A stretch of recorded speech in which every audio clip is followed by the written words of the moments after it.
Evening, Malaysia and followers from around the world.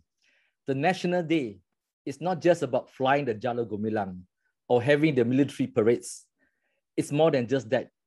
It's a time also for reflection as a country and as a people. Malaysia can certainly do much, much better. Many Malaysians are angry, are tired of our politicians, but Malaysia remains a stable and peaceful country. It says a lot about our people, the resilience, and that we are a peace-loving people. Our hearts remains with Malaysia, whether you are in Malaysia, you are in London, in the United States, or in Melbourne, and you're watching this program because your heart is with Malaysia. Joining us tonight is adventurer, photographer, explorer, and now he's up to mischief because he can't travel anymore because of the COVID-19 pandemic.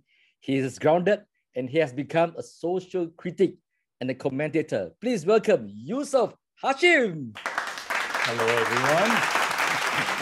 Good evening. Good evening, RealChunWai. I'm so glad to be back here again. Yusuf, let's start the conversation with this topic. You are known as the Indiana Jones of Malaysia and has become a celebrity with your many photographs in exotic places like Antarctica, Ethiopia, Tanzania. But since the COVID-19 pandemic, you have transformed to become a social critic and a commentator. What happened? That's a very flattering introduction. I am no celebrity and I'm not an Indiana Jones. For 20 years, after I retired in 1999, I was minding my own business, driving to and across more than 100 countries in 6 continents and sailing to Antarctica and the Arctic. I was shooting pictures for my personal pleasure and writing coffee table books privately published and printed on demand online and only for close friends. I was savoring the beauty of the world and its very, very diverse yet similar people, you know. I experienced cultures and met people with very, very strange beliefs and practices. Strange to us, perhaps, but I discovered, although all the people on earth are physically different, they have exactly the same wants and needs, just like you and me, okay? So they want food, they want shelter, they want protection from danger and from harm, they want good health and a better future for their kids. They want a bit of money to spend. They want love and they want happiness. They want exactly what you and I want. So if they're the same as you are, you and me, why is it we always look at them as different? Yeah.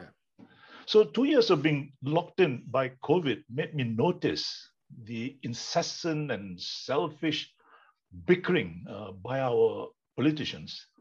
I wanted to know why our 3 major races are so dangerously at odds with each other when my generation and yours were living harmoniously with each other in the 50s and the 60s.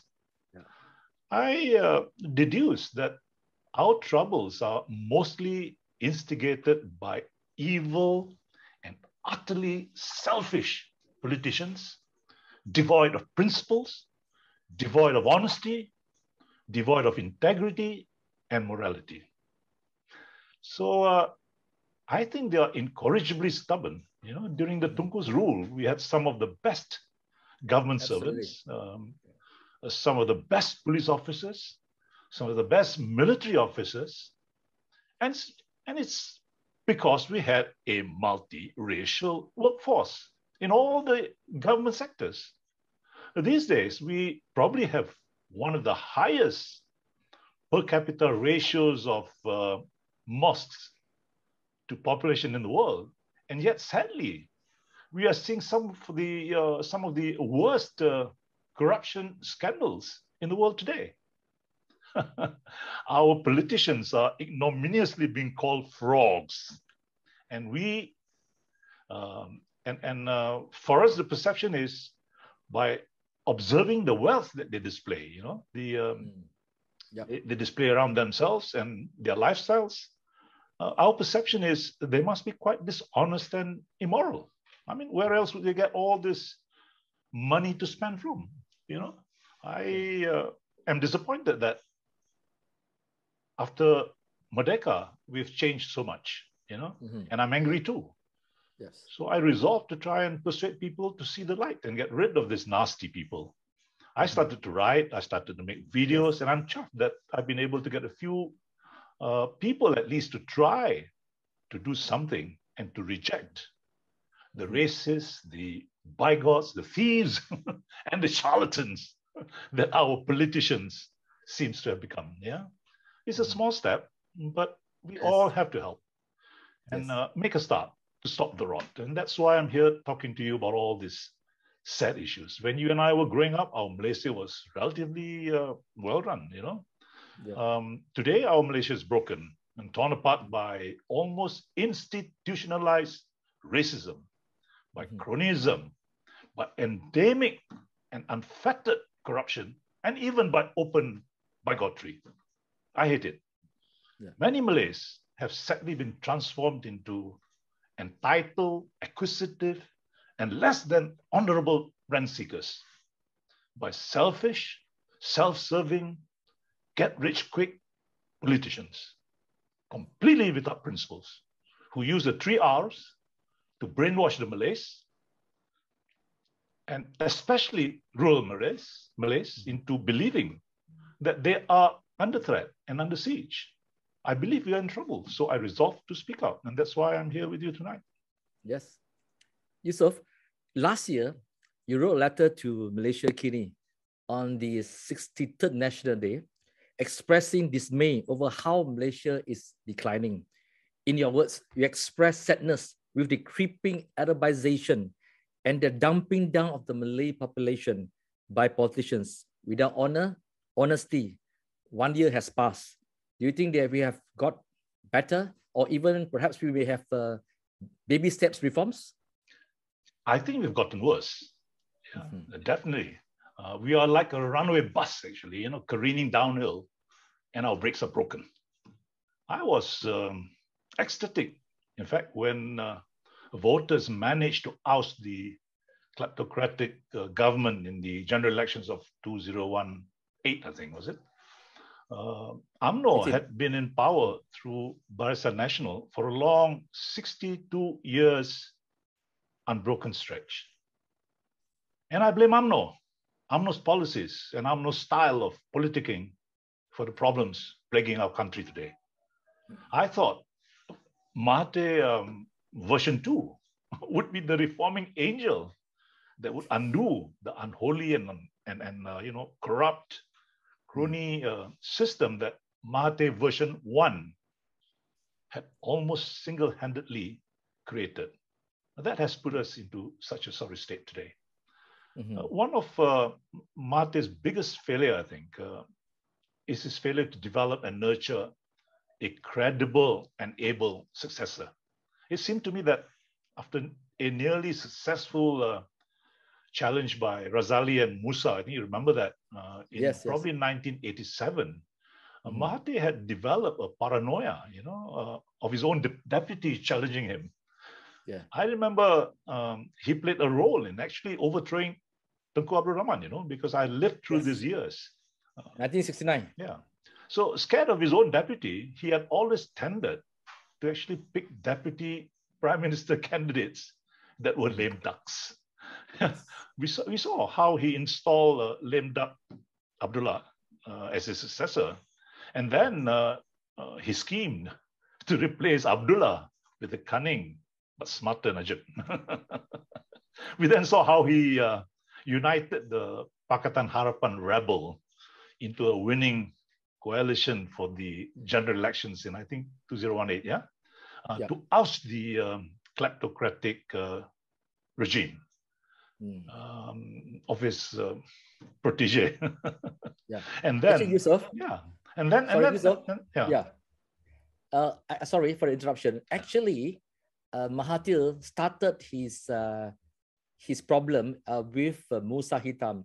When I was a reporter at that time, we were quite silly and naive. We thought it was a good tagline, the 2M administration, Mahathir and Musa, not knowing that he was actually quite irritated and upset that he had to share the limelight with Musa. So there could be only one M, not 2M. Yeah, I think this is Mahathir's biggest weakness. The ghost of Musa, his deputy, challenging him, and the memory that Tengku Razali almost defeated him. But anyway, he with his own cunningness, if you like, he managed in 2018 to actually meld the Pakatan Harapan rabble, how do you say it? into a winning coalition for the general election to oust Najib, which was his protege actually, and then he assumed the prime ministership again. Yeah. But the hopes of Malaysians were shattered when he actually showed or proved that a leopard actually will never change its spots. I'm being very, very outspoken here, and I think I should be, Yes, you should. But Yusuf, I think in all fairness, all of us lived through his entire administration. In all fairness, he did bring a lot of stability and prosperity to Malaysia. I think that the Twin Tower continues to be a pride for many Malaysians, although we can debate whether it's really useful having the Twin Tower to be part of the skyline. But he brought decades of peace to this country, and it gave a lot of pride to us as Malaysians. And after that, we can see the decline starting. Would you share that perception and that view? I think one shouldn't look at material things. I mean, it's so easy to build twin towers. One should look at history will judge him not for what he has done physically in building twin towers and Putrajaya and all that. History will judge him by as what in Shakespeare we learned when we were younger, that when you die, they will remember only your bad things, the things that you didn't do, not the things that that you did. Yeah. So I think Mahathir will rue the day that he did not take the opportunity by at least trying to implement the Pakatan Harapan manifestos. Yeah. So when he became Prime Minister version 2, or was it version 3? I saw the early warning signs when he succumbed to pressure and he did not ratify the ISET treaty. And we saw how his efforts to renegade on his promise to hand power to Anwar resulted in the Sheraton move that actually toppled him and installed Mahidin. Treachery and frogging by then had been deeply embedded in the psyche of the politicians. Mahathir completely ignored the Pakatan election manifesto. He focused on poaching UMNO MPs to jump into his Bersatu bandwagon. And today we all know what happened. We have a third prime minister in the last 2 years, and many are predicting the possibility of yet another prime minister change. That before 2023, I think, when we're going to have our next election, we're going to have a new prime minister as well. I mean, sadly, in the middle of the COVID pandemic, we, the Rakyat, are the real victims, while evil politicians play their game of musical chairs. Malaysian politics has denigrated into a Malay versus Malay factional struggle. Even as a sort of COVID is poised to guillotine us, Malay politicians are still playing the proverbial Nero's fiddle completely oblivious to the suffering of the Malaysian people. But that's my take. Yusuf, you mentioned just now the use of the race and religion. Perhaps that the politicians are using it because it's quite a winning formula, and that the rural Malays would actually quite buy that line untuk demi bangsa, agama dan negara. And it's always been used over and over again in every religion. And in UMNO's gathering, it's always about race and religion. Obviously, it works, or else that they wouldn't be using it. Do you think that that's changing, or it is still very effective among the Malays? I think they have nurtured and developed the race and religion card over decades. So they will naturally be the first, they will naturally be use that as the first weapon of choice that they will reach out for in any political skirmish. And sadly, it still works. Therefore, I think we need legislation to ban race and religion in party politics. If ever Pakatan Harapan regains power, this must be at the top of their agenda. This, including the banning of political parties that are identified with race. However, deep down inside of me, I do not think the present leader of the Pakatan Harapan has what it is needed to make real change happen. I'm sorry to say this. Yeah. I mean, personally, I've seen several strategic missteps he has made, and several strategic opportunities that he actually has missed. We need younger second liners to rise and replace these septuagenarian leaders who, in my humble opinion, have passed their use-by dates. But coming back to your race and religion card question, in my humble opinion, our unscrupulous politicians will play any card, including the ones all of them have up their sleeves to serve their thoroughly selfish, unholy purposes. Whatever works, irrespective of morality, they will use. So I think Malaysia badly needs a total reset. For a start, I would like to propose that all MPs presently above the age of 55 should be permanently retired. Give them a good pension and whatever else that is necessary to force them to retire.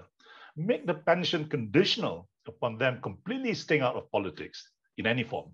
The two-term limit that has been proposed for prime ministers, I think, must be enforced to prevent unholy people from clinging on to power for more than 2 years, just because they can. I mean, like Mahathir, for example, we need younger, more dynamic, more passionate, more trustworthy people to run this country. I'm impressed with how the 30-something prime ministers of France and New Zealand and elsewhere, how they're doing such a superb job in running their countries.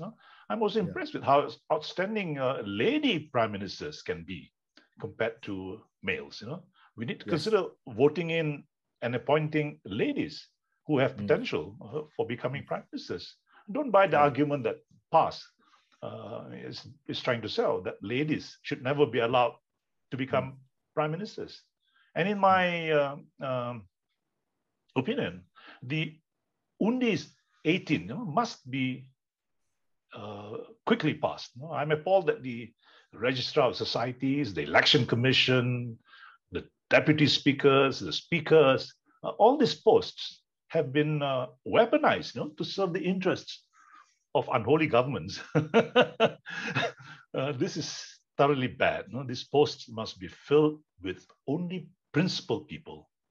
Yeah. Yusuf, why do you think that our old leaders, I mean that Mahathir is 96, right? And that he's still talking of or showing inclination that he hopes to come back, and no one is more qualified than him. Every deputy should be sacrificed. No, they're not good enough. And then you have Anwar Ibrahim in his 70s. He feels that he's entitled to be a prime minister at least once in his life.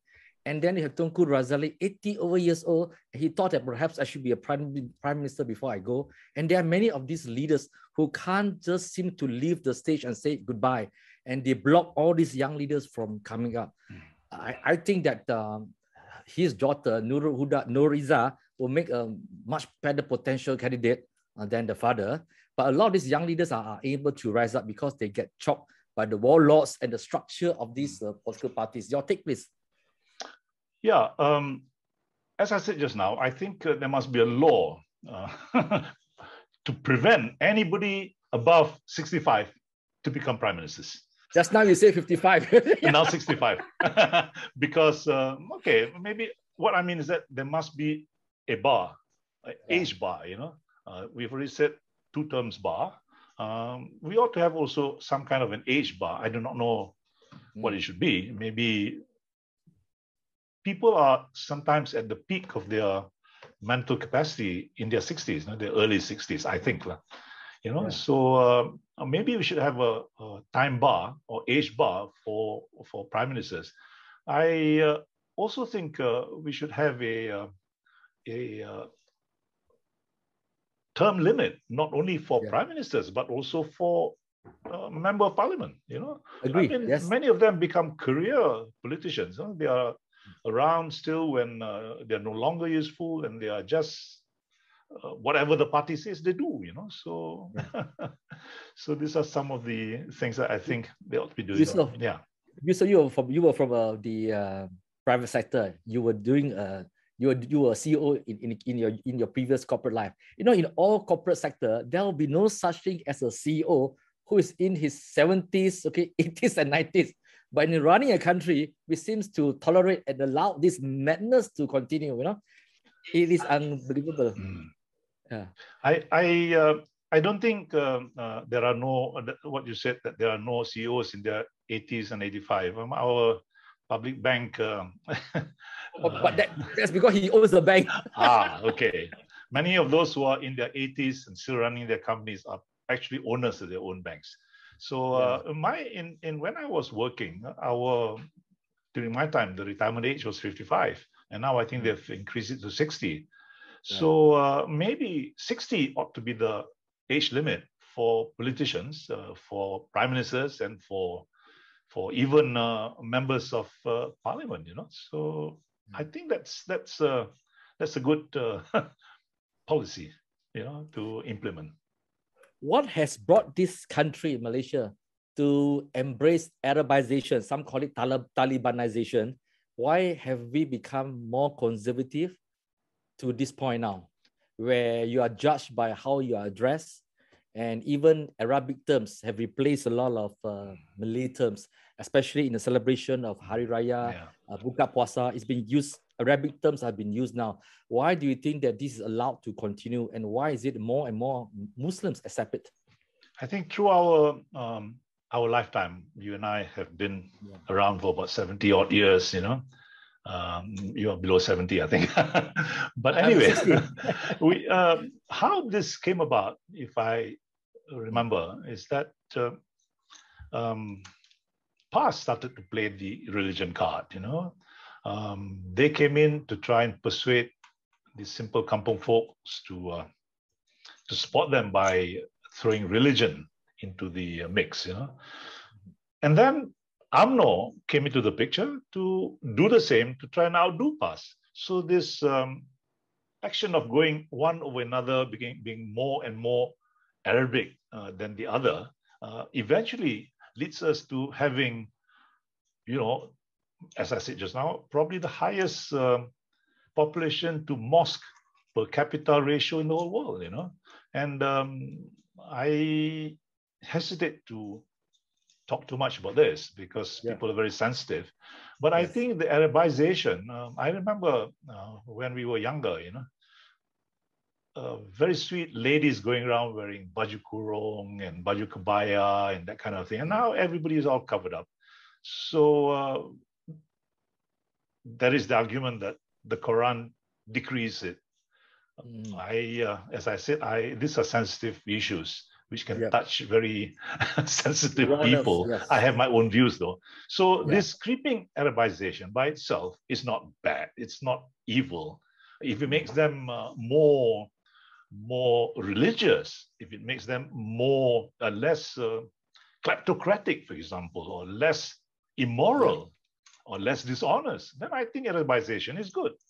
Yeah, I But agree. underneath this Arabized people, they are actually worse than many of them. I'm not making an accusation and any accusations, but they are probably worse than you and I, who don't, tell people that we are religious people by wearing a turban, whatever it is, so I think this Arabization is unfortunate, but that's the way I think the people want it. I mean, the majority are Islam, and they have been told that this is good. So I don't know. We have to live with it. In my case, because I studied the Malay literature in university, I actually enrolled on my first year in the Malay Letters Department at University Kebangsaan Malaysia. So I got this love for Malay literature and love for Malay lifestyle and culture. So I feel very emotional when I see some of these culture and arts disappearing from the scene. And I can see this slow, not just slow, fast change that's taking place. Now, coming back to the next question is that why do Malay, you travel a lot, I travel a lot, okay? If it was not for this COVID-19 situation, the both of us wouldn't be having this conversation. We'll be somewhere else, okay? Right. When we travel, we tell ourselves that, look, we are Malaysians and we're very proud of it. And that when many of us come back, especially politicians, when they come back, they switch on and become Malay first, Chinese first, or Indian first. We seem to lose that nationality thing, unlike Indonesians. Indonesians are enormously proud of being Indonesian or being Thai, If you're a Thai Chinese, if you ask them, are you a Chinese? They say, no, I'm Thai, And are you a Malay? They say, no, I'm a Filipino. There's a kind of a pride of being holding the nationality. Well, why is it in Malaysia we have that switch on immediately when we come back? Many of these politicians, in order to win the hearts and the minds of the simplistic rural folks, they always say, I'm a Malay first and a Malaysian second. I think they use this phrase, I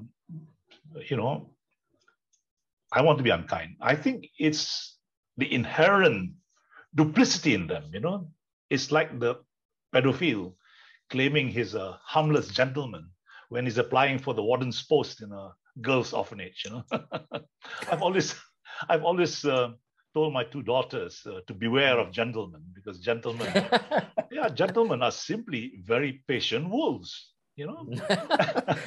By actually saying that a politician saying that he's a Malay first in Malaysia, Malay politicians are simply perpetrating and harvesting the benefits of the lie and the fear that Malay politicians have carefully cultivated in the Malay mind for decades, that the Malays are under threat from the Chinese, and UMNO politicians are the only ones, the self-appointed guardians that will protect them. So only the absolutely moronic would believe that phrase is anything more than self-serving.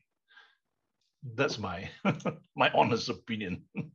Yeah, but when Malays, when they see that the corruption and the embezzlement of public funds are actually been made by Malay politicians and not by Chinese and Indian politicians, because they don't have a chance at all. Okay, what is their take on this?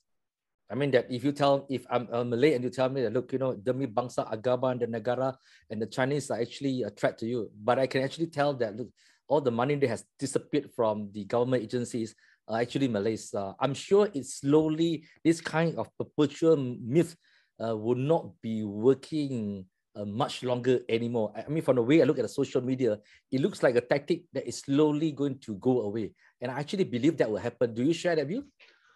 No, I think we should really pass a law, that makes the phrase demi bangsa, agama, and negara illegal. That catchphrase, to my mind, is divisive.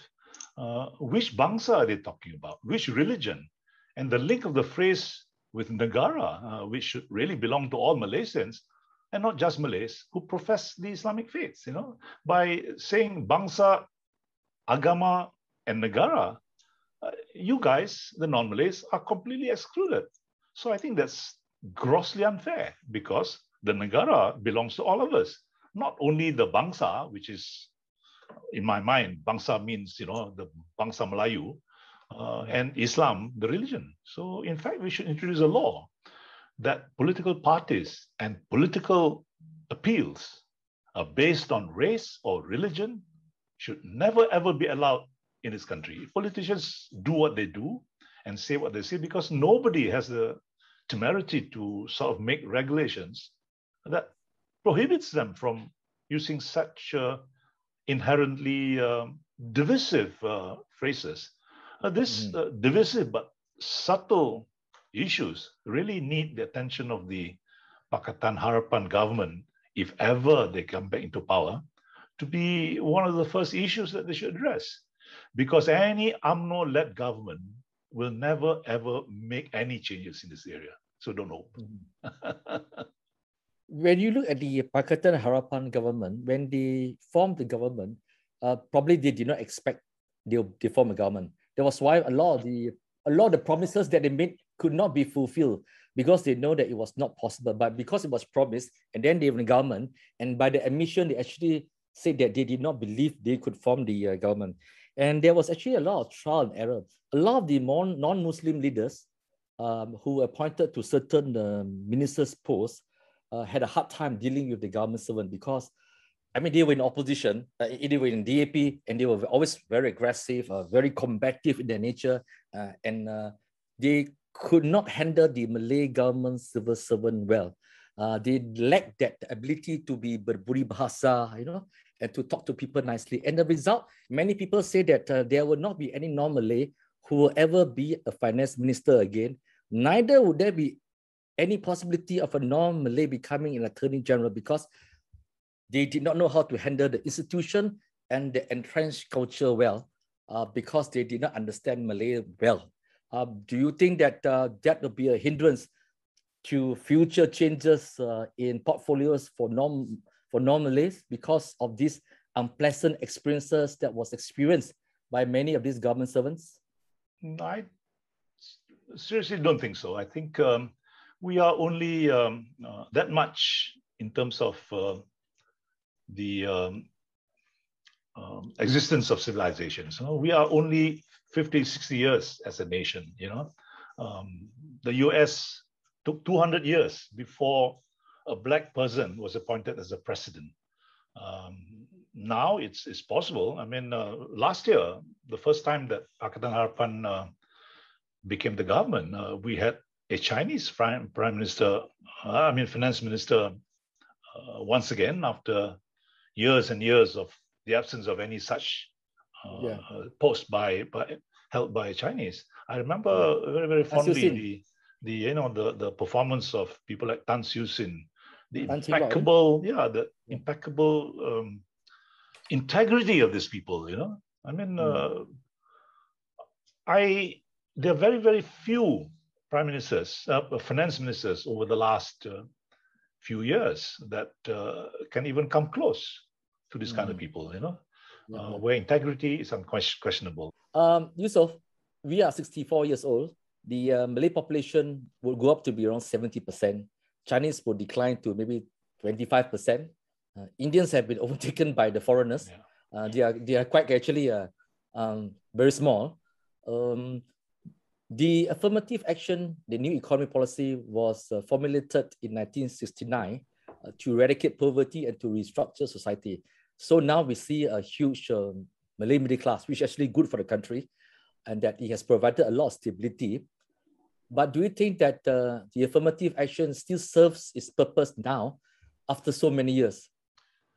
I think the affirmative action to serve the Malays or the Bumiputras was just justifiable when it was first started. But this sort of thing has got this tendency carry on and on without stopping, because actually the affirmative action policy ought to have ended 30 years after it was introduced, and the aims of that affirmative action policy was really to bring the Malays to a level where they can compete fairly. But I think now it has evolved into something that the deep state will continue to implement, even though legally there is no sort of real legal framework that says that is supposed to be stopped. My feeling is that an affirmative action policy, well, the present affirmative action policy ought to be gradually removed. And you need maybe 5 years, maybe even 10 years to sort of condition the Malays, who have always been the recipient of this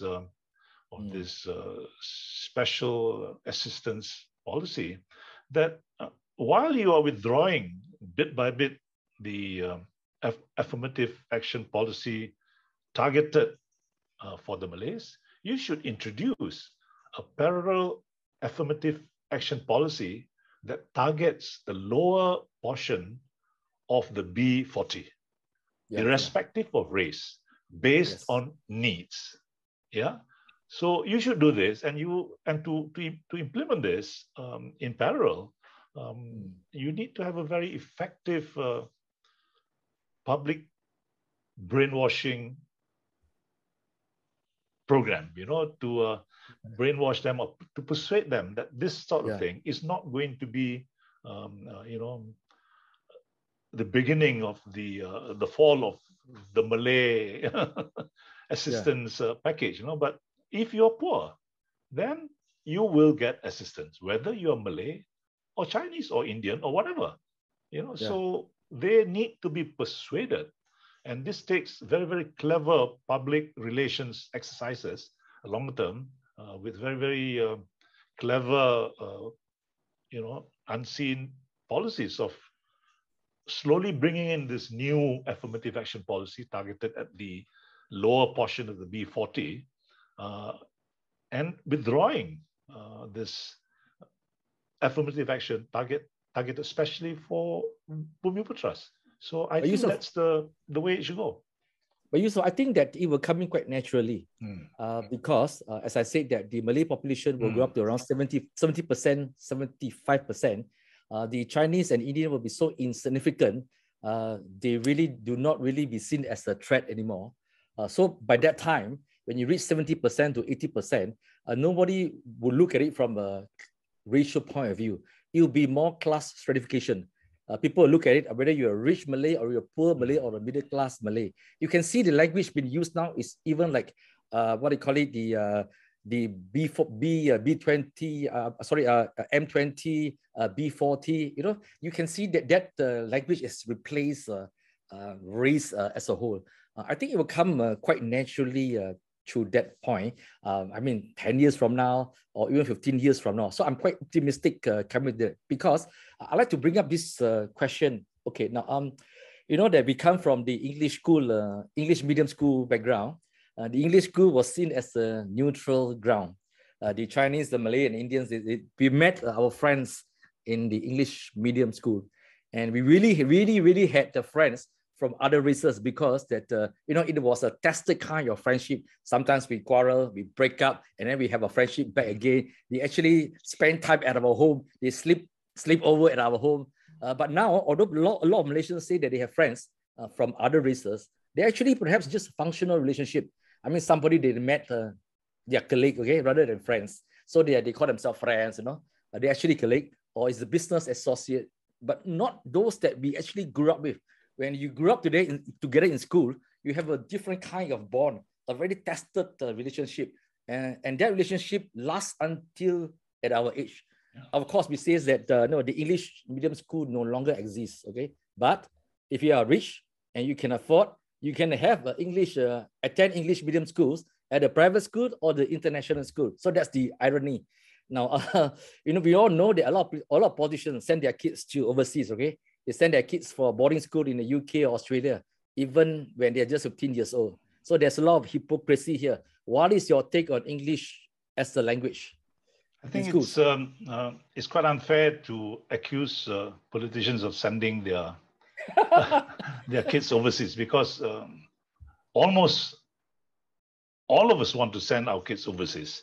Yeah, and I think, excuse me, I think the basic reason for this is because the education system has been broken. You know, I therefore would like to see education being reformed in this country, in the education system. We need this really, really urgently. Personally, I would like a return to the same schooling system that you and I went through, you know, with lessons in English, but with equal emphasis on Bahasa and Mandarin as an optional, or even a compulsory third language. You know? I would dearly like to see Malaysians, and especially Malays, to be trilingual.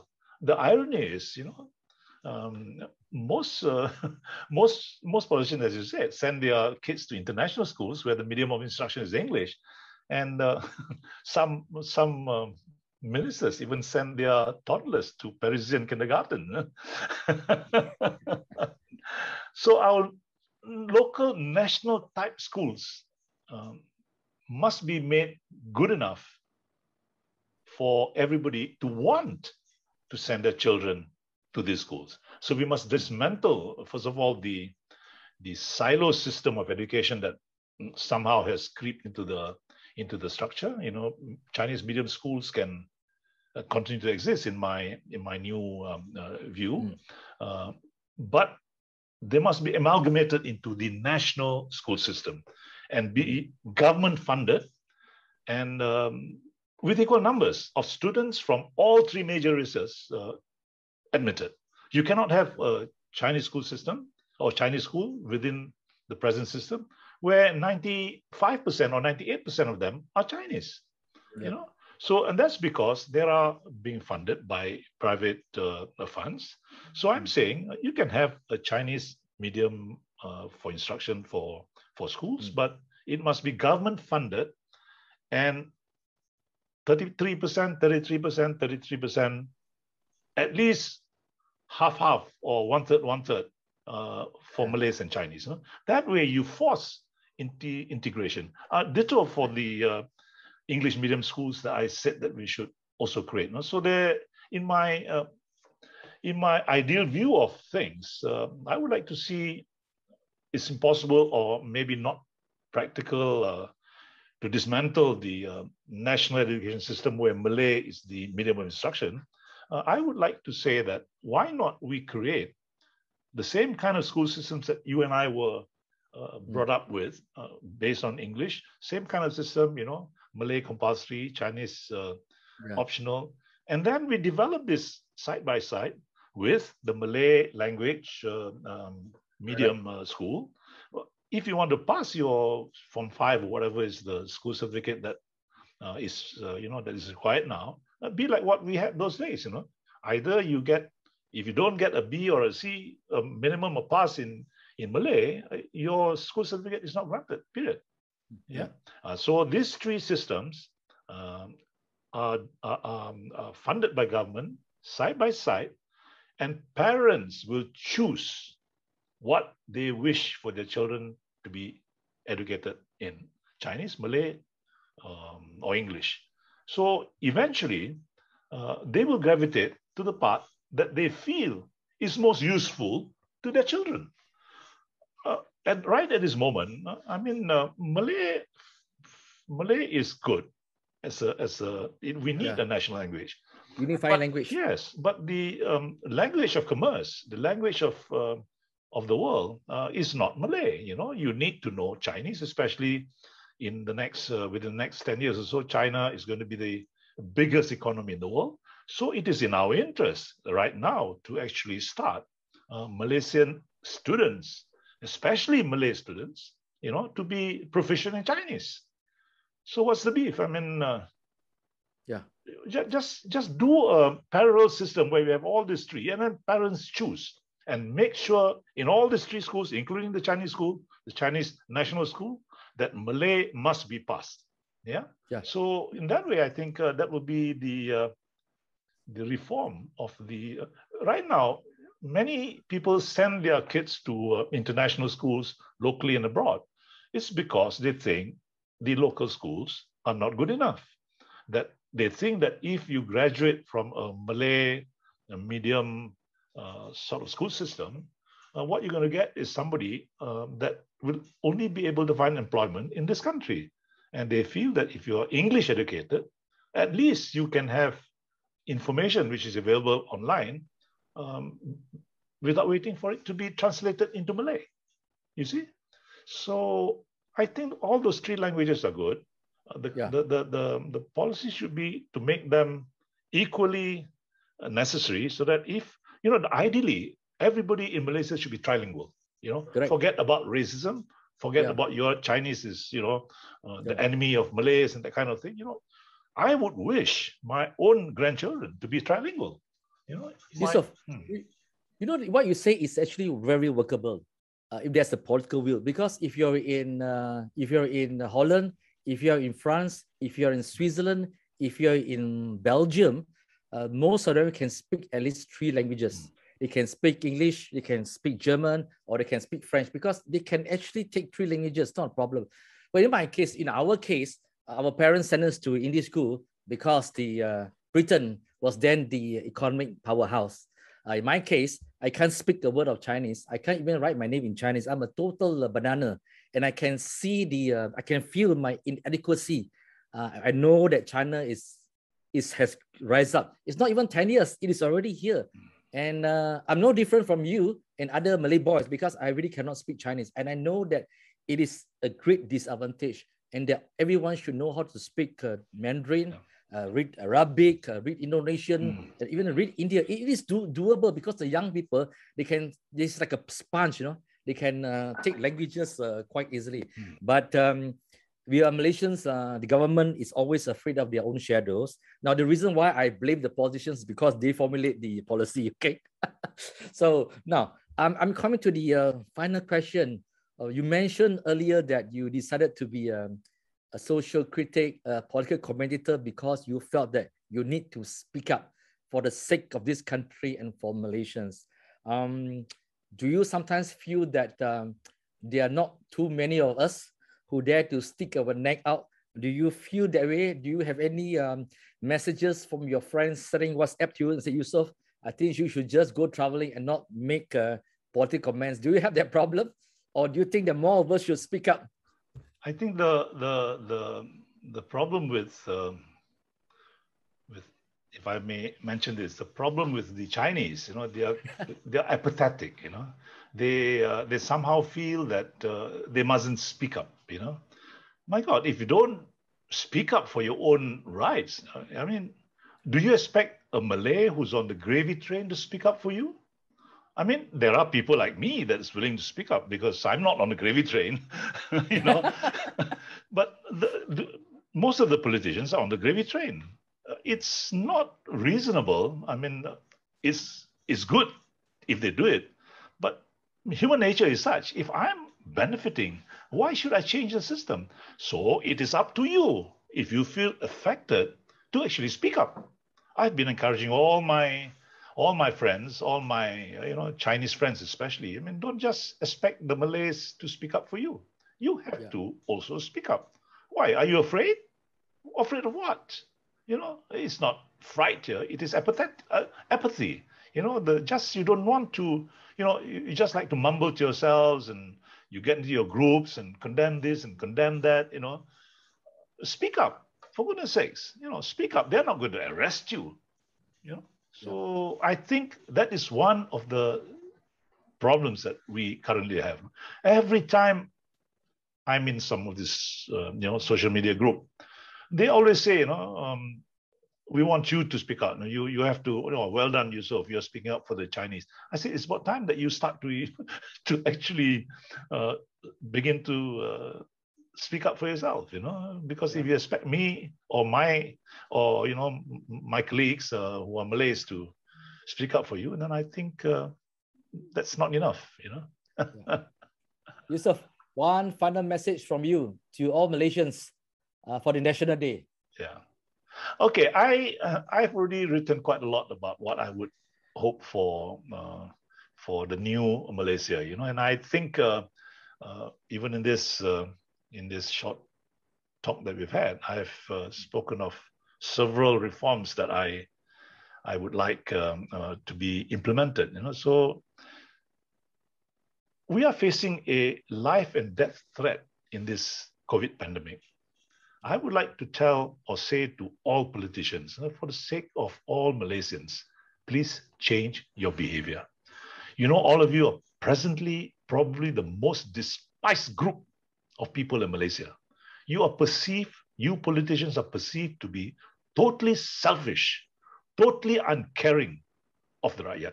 You know, you are perceived to be without principles, devoid of honor, and devoid of integrity. I tell you, you better change, or else we will do worse than just change you. That's my message. Thank you, Yusuf. Yusuf, you have traveled to 100 over countries. I think I can say that perhaps I can only have half of what you have done, okay? But I think I can safely say that when we travel overseas to many of these countries, our heart and our stomach keeps on saying that it's time to go back to our Tanah Air, Malaysia. We always miss Malaysia, and that's because we know that Malaysia is our home and this is our love. If tonight both of us are speaking up critically, it's because we care and we love Malaysia. On behalf of Yusuf and myself, good night, Malaysia. Stay safe and happy Merdeka Day. Happy Merdeka Day to all Malaysians. Thank you.